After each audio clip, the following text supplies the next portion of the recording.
behold, the start of Chris's campaign. He's missing again.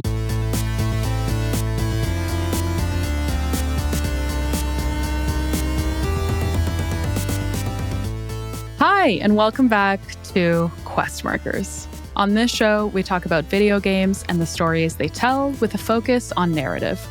My name is Marina. I'm a video game composer, vocalist, audio engineer, and your host. Today, we're back for round 2 of the Resident Evil games, and if you missed part 1, you can still check it out. It's episode 12 of the show, and it goes over RE0 through RE4. Today, we're talking about the rest of the mainline games, so Resident Evil 5, 6, 7, and 8. Spoiler warning for all of those games, since we'll be going in depth on the narratives. In this episode, we talk about how character-driven the RE series is, our favorite narrative beats and surprises, and what we think the scariest Resident Evil game is. I am thrilled to have Thomas Roland back for this episode, especially because we played the co-op games together. He's an author, narrative designer, and game dev. All of our socials will be in the description if you want to check those out. And without further ado, thank you for being here, and let's get into it. Hello, how are you? Hello. I'm good. I'm glad to be back. Round 2. I'm so excited. I'm so excited to have you back, especially because we played the co-op games together. Oh my God, yes. What an adventure. There's so much to get into. those were like an experience. If anybody listening to this before you get stuck in, if anybody intends to play 5 and 6, oh my God, please play it co-op. But those are designed to be co-op. You need somebody else. Absolutely. It should be against the law to play them single player. Absolutely. So, yeah. How are you staying hydrated? What are you drinking? Again, I can't remember what I was drinking last time, but I think it was wildly inappropriate for the time that we were recording. And again, I'm having coffee, having an iced coffee as I sit here, getting raring to talk about Resident Evil. Excellent. I have an iced coffee, but it's decaf. And I have water that's just extremely blue. It looks neon blue because I put some electrolyte stuff in it. Go on that cyberpunk water. Yeah, 100%. Could you please introduce yourself? Yeah, so I'm Thomas Roland. That's what I write under. Otherwise, I do pop up as Rhett. I kind of do a bit of everything at the moment. I do writing, I do narrative design, and I do a little bit of indie dev as well. And you just had a game release as well, so we'll have that down below in the description if anyone wants to play that. Yes, a release for a game jam, mind you. So it is a 3-day build, so it's not the most polished thing. Yeah, but it's really impressive for a 3-day game. Yeah, we'll be getting a couple of updates as we go. But no, it was good fun. Good fun. Definitely needed the rest after it, though. That's for sure. Yeah, absolutely. What are you currently playing? I'm so restricted in what I can play at the moment because my PC, I haven't rebuilt it yet. So I need to get around to that. So in that case, like, what am I playing? I picked up Shadow of War recently. I've been having a bit of fun with that. Apart from that, I'm starting to get the ball rolling to try and get back into Destiny 2, to try and get up to speed before the final Shape releases, which they just released their latest trailer today for that. Oh, I didn't know that. I'll have to send it to you afterwards. It looks incredible. But this happens every year for me. Like every year, I'm like, I'm done with Destiny. I'm not playing that game. And then they'll release one trailer. I'm like, holy shit, I am so back on board. I mean, you'll have to play the final Shape. So absolutely. I mean, I was already planning on doing this one. I'm like, nah, it's the end of the arc, so I've got to come back. And they're bringing my boy K6 back as well. Like, wow, big spoiler. It's in the trailer. It's all over the art. What am I currently playing? Just the musical sequence of Alan Wake 2 over and over again. Just specifically those 10 to 20 minutes of the game, depending on how long you want to stay. That is absolutely more than fair. That is In like it. the best implemented music piece I've seen in a game. It's incredible. It's so good, and because obviously I've been listening to the OST separately from the game. I know every single word to the song Herald of Darkness, but when you experience it in game, and if you're just loitering, you really get a sense of how did they elongate the music in a section before you get to kind of the next checkpoint where the music changes. And it's so impressive. And it feels like you're just at a live show where a band is imposing. It's some of the best music implementation that I've heard. And it is such a piece of art of a sequence as well. Absolutely. Like the lighting and the level design. It's just, it is like such a display of video games art, just like looking at that moment. It's incredible. Yeah. I mean, the whole game is just an homage to artists. So anyway, if you haven't played it, go play Alan Wake 2. And Alan Wake 1, play that before you play 2. But we're here today to talk about a different horror series, Resident Evil, one of my favorite series of all time. And I want everyone to know, as I was jotting down notes for this episode, I was listening to specifically the RE1 save room music. Ooh. It's so good. There's just, there's something about it that's really haunting. But as always, we'll start off with a brief overview of each game, and we'll both do an overview, and then we'll get into some topics. But I will say, I apologize in advance. Your overview is going to be so much better than mine. But I'll kick us off so that we can save the best for last and so that people can remember the better overview of the games.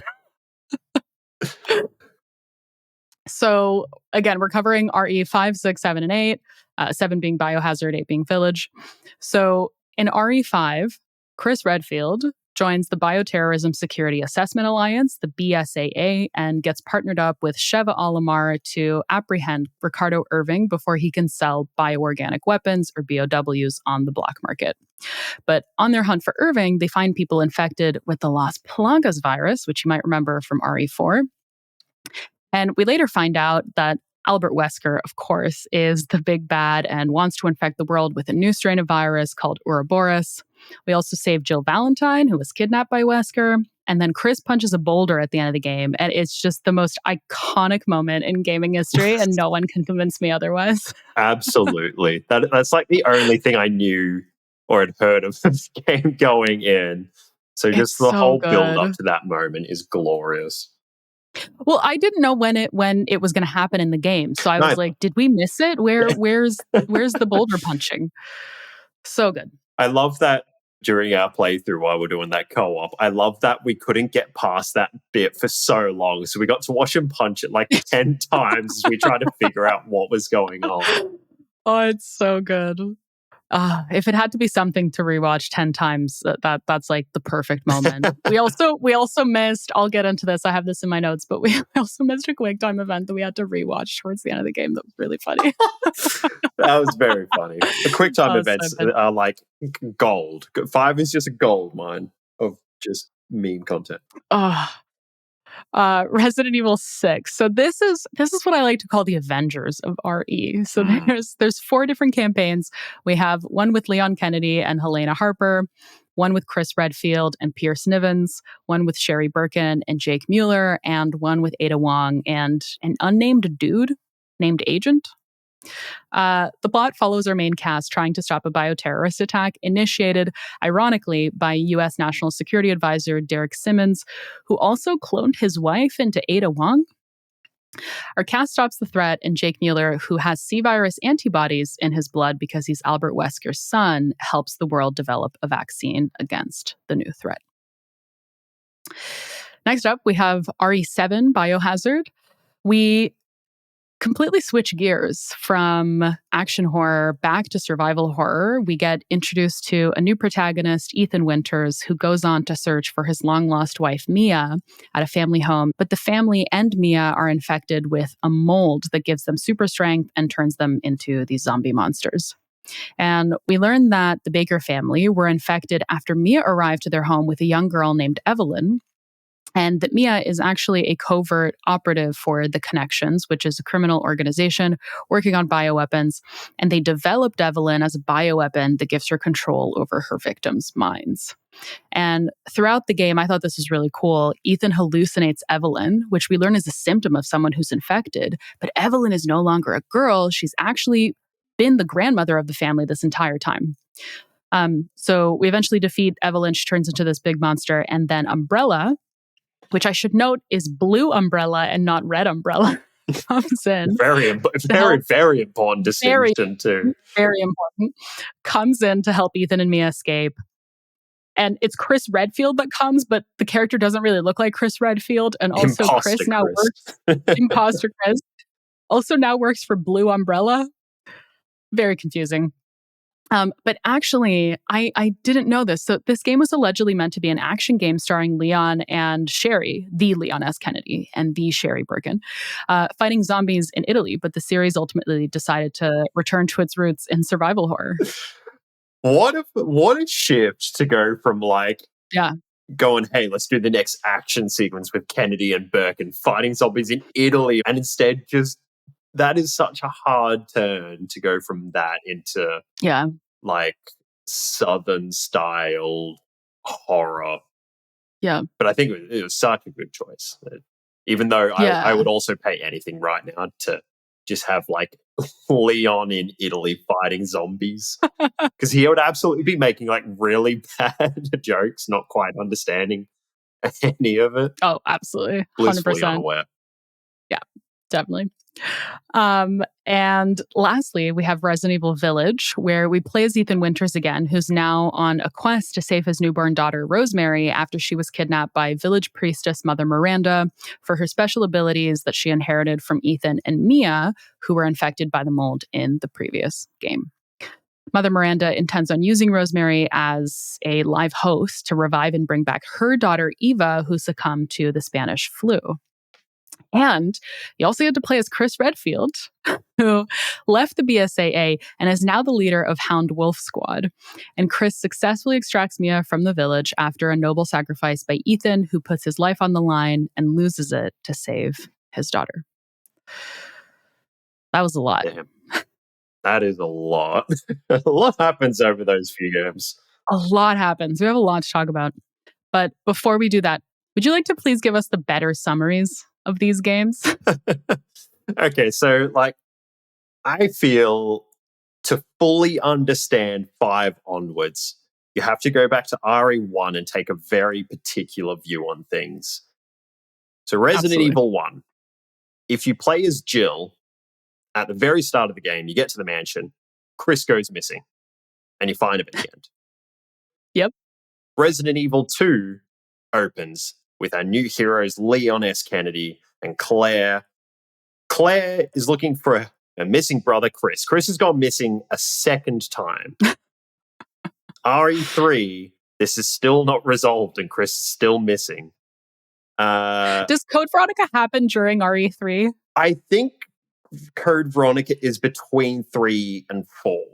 As far as I'm not too sure. I haven't finished Code Veronica. I need to finish it as well. But supposedly, I think Chris is found in that one. Unclear. RE5 is the glorious return of Chris Redfield in the widest he's ever been. Why is he so wide? And then we get to RE Revelations, where he goes missing again. But then Jill goes looking for him, and it turns out, as you go in with the subplot, that Chris isn't actually missing, but now Jill is. So now he goes looking for Jill, and everyone is missing, but everyone finds each other at the end. And they never discuss this. They never acknowledge anybody was missing. They just, Chris just turns up, and Jill's like, oh, hey, man. Yeah. Let's go. RE6. Lo and behold, the start of Chris's campaign, he's missing again. He gets found in a bar by Piers. All is well and good. RE7, imposter Chris turns up as part of BSAA Columbo squad. Led by famous Detective Columbo from RE Revelations. And you cannot convince me otherwise. That is not Columbo in that game. For anyone who hasn't played the games, it's not actually an imposter Chris. It's just a model of Chris that He doesn't look just like looks Chris. so different. He looks so different. It is not Chris to me. It's some other guy. And then, of course, we get to Resident Evil 8, where Chris has gone rogue with his wolf squad, which makes him technically count as missing from the BSAA. So all Resident Evil actually is it's just a story of Chris getting lost a lot during his lifetime. Absolutely. Chris also has a really nice jacket in RE Village. He has an incredible jacket in that, and his width is back. Correct, yeah. And I'm already getting into things. But because you get to play as Chris in RE8, like there's such a massive difference between playing as Ethan and playing as Chris. Oh my God, yes. Oh, it's so noticeable. I think they did a really, really great job there. That was a brilliant part, but I'm sure we'll talk about that when we get to 8. Thank you for the better summaries of these games. I feel like our first episode on RE was all about Leon, and now it's just all about Chris, just going all in on Chris. Yep, I love it. But let's get into it. So to me, Resident Evil is a very character-driven series, and we see that really from game 1 all the way through to Village. And Resident Evil, for me, was my first foray into horror. And I was so excited to experience Village, for example, because I knew, again, Chris was in it, but we also, see the return of Jill in a few of these games that you mentioned, and Leon comes up in a few games, and Wesker. So my question to you, especially as someone who's a writer, does it surprise you that a horror series would have a character-driven cast? And what impact does it have to have character-driven horror games? I don't think it necessarily surprises me, because I think in horror, it's actually quite a powerful thing to have. Like, obviously, RE takes it to a whole other level with recurring characters. As you'll notice in 6 goes nuts with it, and it gets borderline not horror. But I think having a cast that you can not just relate to, but you can recognize really easily, and you get to know them and value them, and obviously develop relationships with them in game. So we end up caring about these people. We care about what happens to Leon or Chris and Jill, or some of the side characters as well. And I think that's a really important thing, is if you're going to be writing something like horror or drama, you need to care about what's going to be ripped away from these characters and how it's going to happen. Yeah, so you need to care about these characters, obviously, because they're going to be losing things. Obviously, if somebody I don't care about in a game has something bad happen to them, I'll probably be like, oh, that really sucks. Obviously, if it's somebody I care about, though, if something terrifying is happening to them, I'm going to be a lot more emotionally invested. And it's going to push me to continue with the story in that way. Especially when you're like trying to find motivation to go into really terrifying situations, which I think 7 does really well. Is just like, in your head what's going on and what you need to achieve next, and you need the motivation to push you to continue, essentially, I guess. Yeah, I agree with that. And I think back to, when Jill gets infected in RE3, where I was like, oh no, not Jill. Or when, Leon gets infected in RE4, and it's like, no, not Leon. But I will say I don't know how people are going to feel about what I'm going to say next. I didn't really feel that way towards Ethan in 7.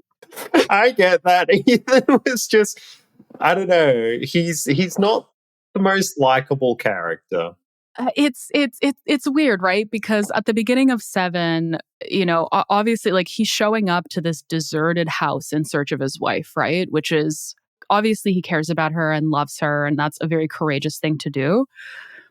But also, he kind of just treats her like shit. Yeah, like from the get-go, that marriage feels like it's on the rocks. Yeah. It doesn't feel like they care about what's happening to each other. Even when Ethan turns up at the very start, and obviously she's been missing for a while, he's kind of like, oh, I need to find out what happened. Um, it doesn't feel like he's trying to save her. And it kind of carries out through the whole game where it doesn't feel like he's trying to save her. He's kind of just trying to figure out why he was left to a degree. It seems very much about him. Yeah, I don't know. There's something about Ethan and Seven. I cared more about Zoe than I did about Ethan. And Ethan was just so slow moving. This man had no urgency. Oh, yeah. And then, when you play as Chris in RE8, again, you can feel that difference between Ethan being very slow moving, especially in RE8. I think they were trying to emphasize the fact that, yes, Ethan is a civilian, and I liked Ethan a lot more in 8. Oh, absolutely. He's going after his daughter. He really, really grew as a character for me in 8. He becomes a badass, no fear. But then when you play as Chris, there's a very noticeable difference in, Chris has trained for this his entire life. But I do wish in 7, I don't know, I'm torn on this because design-wise, I think it was good that you were fairly slow in that you were like, if someone sees me and starts chasing me, what am I going to do? And I think it worked really well for the game design, but narrative-wise, I was like, Ethan, dude, we got it. Come on, a little bit of urgency in your run. we got to go, please. Anyway, but yeah, I mean, back to your summary. Like, I need to know what happens with Chris next. Like, I'm so invested in Chris's story now. I'm so invested in Leon's story and Jill. I would love to see more Sherry as well. And yeah, what made me want to play the next game, and also some of the sideline games as well, was I want to know what happens to these characters. I want to play as Claire again. Like, Claire in Code Veronica is able to reload faster than any character in this series. It's glorious.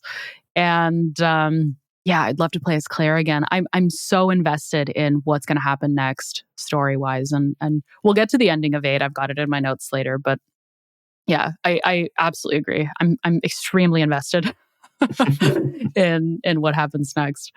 Let's go into, this is probably going to be the biggest segment, favorite moments in each game. Oh boy. Do you want to kick us off with RE5? Yeah, sure. RE5, straight up. The boulder. That's it. It's just the boulder. Five is such an interesting hot mess of a game. It's got so many problems with it, but it's of that time. It obviously has a lot of problems with it. A lot that clearly did not have a very good cultural advisor on that team, and a lot of it just feels like it doesn't really make sense. But it's kind of that insane ridiculousness of what I associate with like a Pierce Brosnan James Bond film. It's just that really just absurdly over the top. Obviously, there's no insane James Bond gadgets, but I feel like that's kind of the equivalent of the different horrors that get thrown at you, and then mixing in the wild mini games in that with like with the level that you're on turrets. There's so many turret sections. Yeah, I didn't even think of that. Yeah. They love their turret sections. I think like playing it is quite clear that somebody from their from the RE dev team had recently played or seen the Call of Duty games coming out, which were massive at the time, and it was a big time for shooters. I think experimenting with the shooter genre was probably not a bad call. I just think it didn't stick the landing with it, unfortunately. But it's a very strange game, and there's a lot going on narratively. You have a lot of bosses. Not a lot of bosses, but like a lot of villains that I feel like it loves to throw them in, but then kind of just doesn't really know what to do with them. So you kind of just then it's kind of like, here's Wesker again. Yeah. That's it. But no, I think it is just the epitome of Resident Evil being this wild, wacky, zany kind of horror in quotation marks at this point. Not even body horror. I don't even know what I'd class it as. But it goes for like those kind of big, grotesque looking monsters, I guess, a lot more from this point. Yeah, no, it definitely does. The game had so many problems, but is also like the meme game in the series. Oh, absolutely. My favorite moments, I like this was probably unintentional, right? Like it was things like Chris screaming, "Sheva, hurry!" And you could like spam that as often as you want.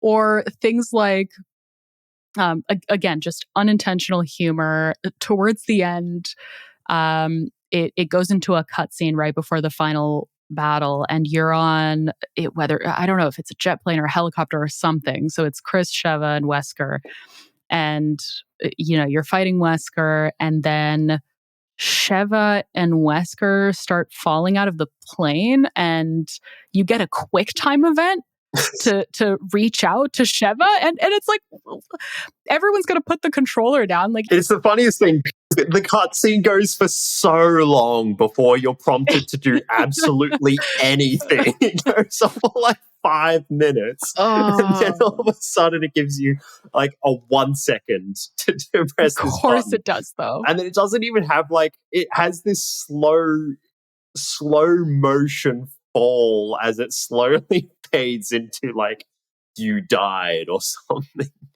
It is wild.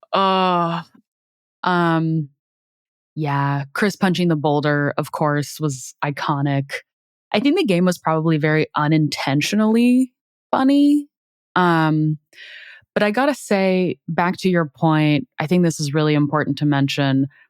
The game had so many problems, and we could probably talk for an entire episode about this. So to summarize, the way that people and places were portrayed was through harmful stereotypes and just really disappointing to see. There is a lot of problems. But going back to narrative, they also like buried all the lore in just random writing. Oh my god, yeah, that you get at the end of levels. And the lore's not even small tidbits of like letters and shreds. It's like no, it's like 46 pages documents. Yeah. They're so long. But also, arguably, like within that, you get, I think RE5 has the biggest lore drops from memory. I just remember that that's where you find out a lot about Umbrella lore, I think. Yeah. I think it reveals a lot of different details. It's just the fact that there's just so much. It's just buried and you got to read it. It is very, very buried away. Yeah. RE6. What was your favorite moment in RE6? Oh, RE6. I know a lot of people didn't enjoy it. And I mean, it stepped away. I think this is the furthest that Resident Evil had stepped away from its horror origins. Because at this point, you had like cover mechanics. There was the shooting had been refined a bit, and it had clearly gone in the direction of cinematic action film, and especially with the Avengers moments of all the characters turning up. So good. But I loved the concept so much. Like I loved it so much, the concept of overlapping multiplayer storylines. The fact that, like, obviously you've got 4 campaigns going on at the same time. So you've got Leon and Helena doing stuff. You've got Chris and Piers doing their things. And every single campaign at some point intersects. And they all kind of play off each other, and they have their story influences one another. But if somebody happens to be playing that campaign at the same time and gets to that point as you, instead of you playing with like AI Leon Kennedy and Helena while you're doing Sherry and Burke and that big boss fight, if there happens to be somebody else playing, they'll take over, and you're all playing together, and all of a sudden you're going past each other in this storyline, and it's so cool. I don't think it worked all the time, because obviously that's such a niche fluke to happen in the first place. Yeah, but we got paired But up we with got a quite a couple. few people. We did get a few. For how old the game is. For how old the game is, it's pretty impressive. It was also terrifying anytime you saw somebody turn up and it was just like such and such has entered as a monster or an enemy. Yeah.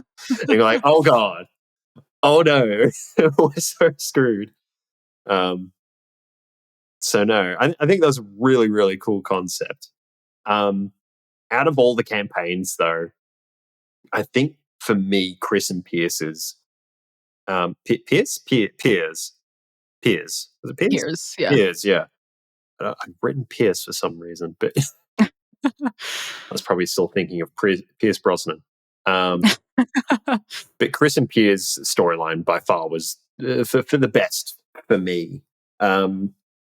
I think it was a really interesting exploration, obviously, of like Chris's character and what he's going through. I think it had some rough patches, but the kind of culmination at the end was just perfect. And it's the first time you finally see like one of the heroes using the infection on themselves to win the day, the ultimate sacrifice. And I'm surprised it took them this long to actually have a character do it. But it was so well done with that. And it's so Hollywood. It's such a Hollywood game. Oh, yeah. But I love it. I'm such a sucker for that. Yeah. I think it's so funny because a lot of people don't like RE6, and I quite enjoyed RE6. And I 100% agree. The ending of Chris and Pierce's campaign, where Pierce sacrifices his life to save Chris from the underwater facility that they're in, was so badass. Where he infects himself and he's like, I can do this. It was so cool. Absolutely. But I loved the dynamic between Sherry, who is, the strong, level-headed character. She's bound by duty, but not to the point of losing her critical thinking skills. In that, for example, she wasn't supposed to tell Leon that she reports to the National Security Advisor, but she did, and it saves everyone a lot of grief. But I love the dynamic between her and Jake. And Jake is this like, tough, sarcastic character, but actually wants to do right. And the contrast between those two characters was really, really cool to see. And it was just really cool to see Sherry in a mainline game again, because the last time that we saw her was back in RE2, where as Clara, you're helping her escape from the lab. So that was really, really cool. Really enjoyed that. Yeah, they're great characters. And yeah. I think it's just like even them, just like their roles of jobs, just is also the reflection of their differences. Obviously, she's the government agent while he's a mercenary. It's these two odds from the very start, and it's just perfect. It's a little cliche at times, but I think that's perfect for it. I think cliches are totally fine if you play into them. Yeah, agreed. Let's move on to RE7. And RE7 had some really, really great moments, but what was your favorite? Oh, God, there's so many good moments. I think overall, I loved RE7 bringing back very strong villains, quote unquote. And you just knowing these characters, because obviously 5 and 6 had their villains. Cannot actually remember any of 5's villains by name. Oh, Jack, Marguerite, Lucas. Oh, 5. Sorry. 5. Yeah. 5, I don't know. The 5, dude, I cannot remember. The dude, the woman, and Wesker. And you kill them so quickly. It's just like, okay, I didn't even know what you were doing. Whereas 7, you get so much time to understand them and to learn them. And it goes back to like these characters of good people that were put in a really terrible situation, and that has ultimately morphed them into this horror they are now. Like, I think it's brilliant when you get the the kind of not flashback, but the kind of vision with Jack, and he's talking to you about when you start to learn more about Evelyn. And I think that's a really good moment. But I think 7 and 8 have two of the best twists. So good. I think 7's so good with this twist because it is quite literally just being in front of you the entire time. I'm getting goosebumps. It's so good. Yeah, it's incredible the way that obviously the whole time you're trying to you're trying to save Mia, you're trying to get out of this house, and you discover that Mia is under control by some external force. You learn that this is this supposed girl called Evelyn, who can control this mold.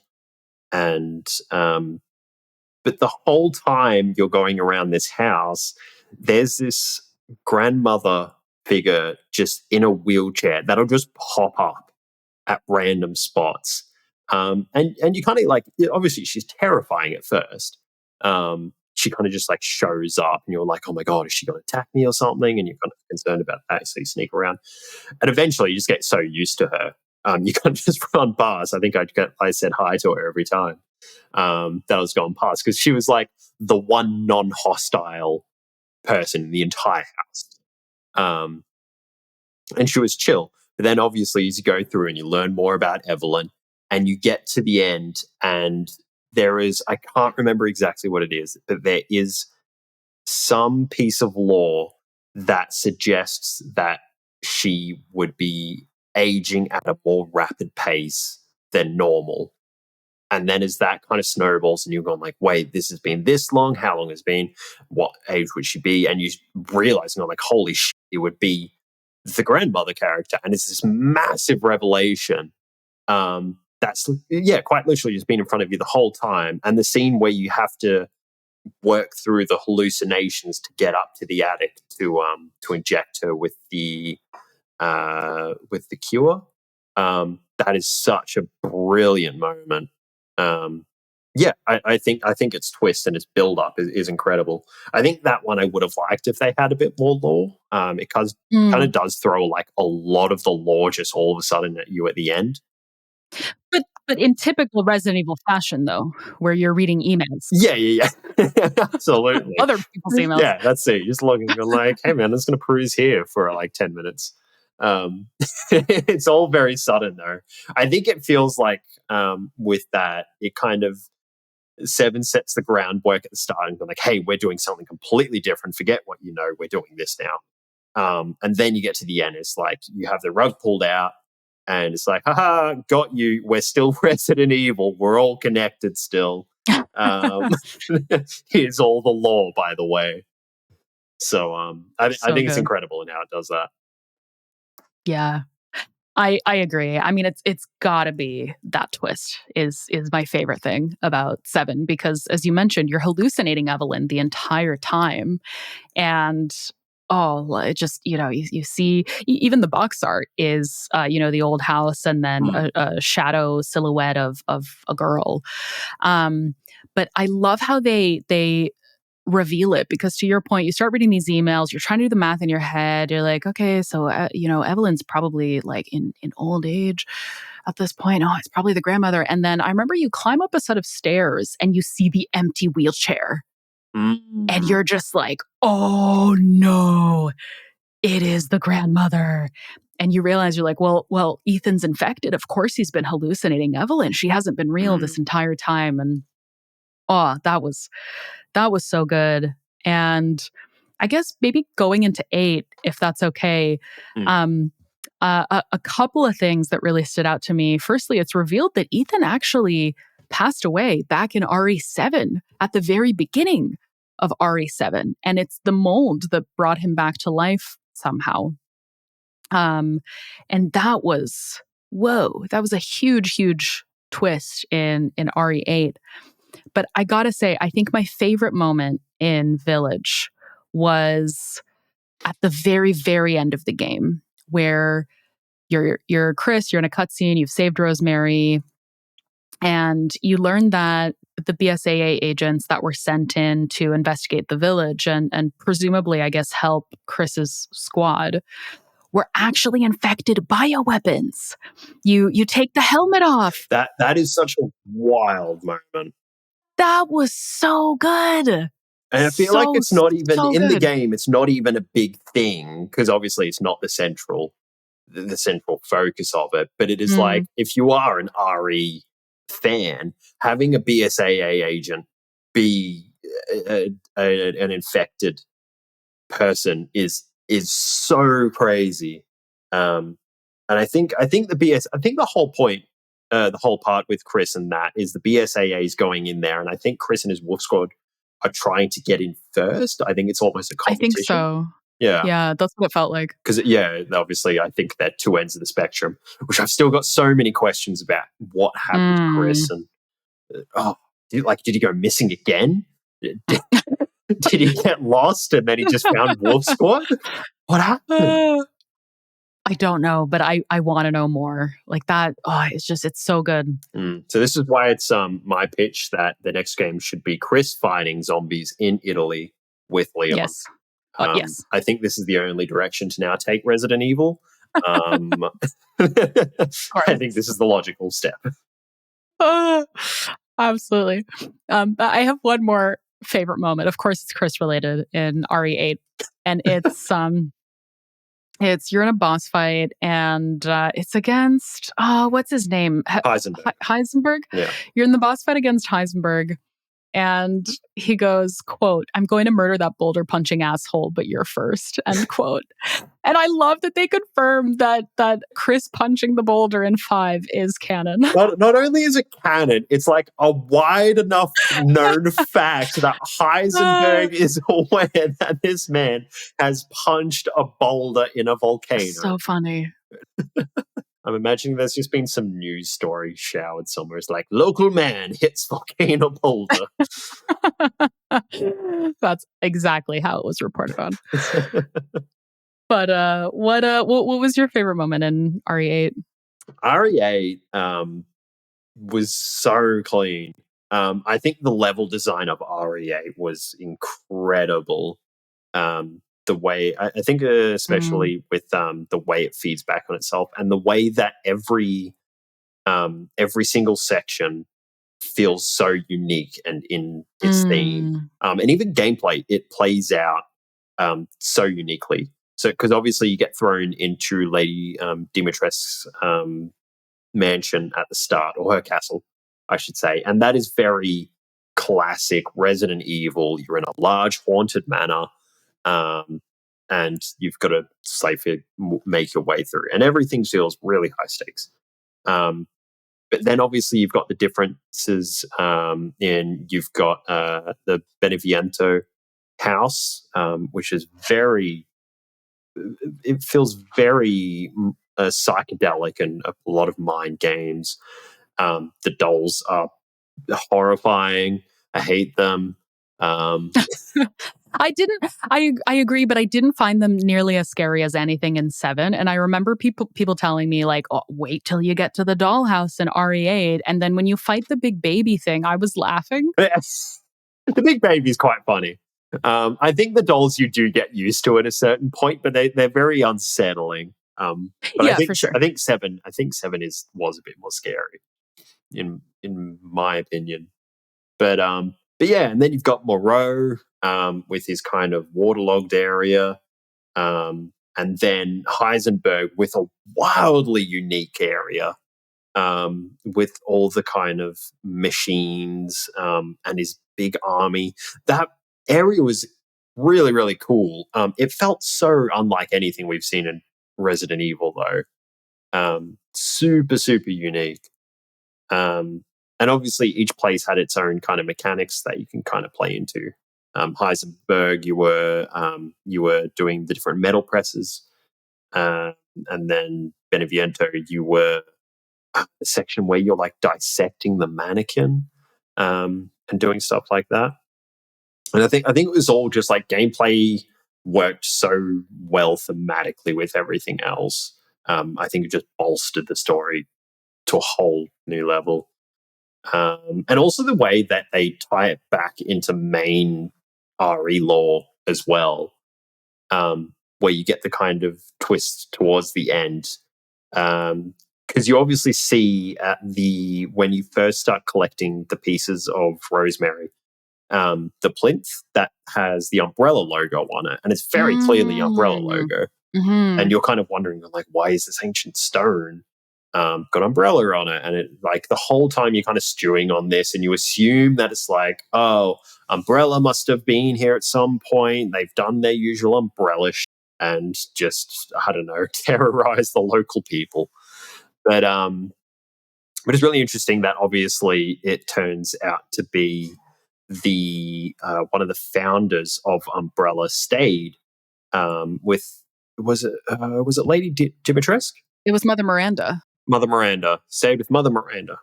That's right. And he got inspiration from that symbol to make the umbrella. But like being able to just like even that small connection to the mainline Umbrella and Resident Evil lore was such a good nice little kind of plot point in. I think 7 missed that a little bit. I don't remember much of Umbrella having to do with anything there. I think even Mia, her company wasn't anything to do with Umbrella. They were kind of their own thing, weren't they? Yeah, the connections. Yeah. I think so. I didn't play RE7 DLCs, so I don't know. I'd probably say that now, and there's probably some like deep lore where the connections is actually the reference to Umbrella because it's got this many letters in it. Probably. Which is the same as the Umbrella logo.